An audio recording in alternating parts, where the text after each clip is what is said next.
Under heavy guard, the largest cluster of Americans infected with the coronavirus arrived in the U.S. today, now headed for treatment.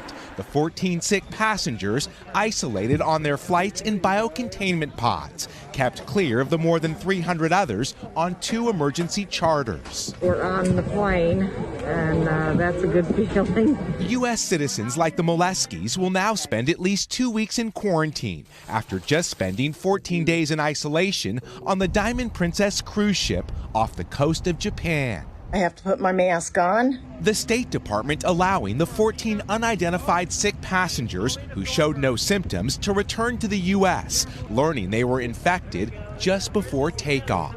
Crazy, crazy. But not every American aboard the cruise ship came home. Matthew Smith chose to stay behind. We're trying to maintain the isolation. They told us all along, this is the best way to prevent you from catching it. The nightmare on this cruise ship, not the only trouble at sea. Another cruise liner, the Westerdam, was denied entry at several international ports before 1,000 passengers were finally allowed to disembark in Cambodia. Now confirmation, an 83-year-old American who was aboard and left the ship has the virus and may have exposed others. With the number of cases in China now soaring above 70,000 and the death toll approaching 2,000, the virus is spreading to more corners of the world.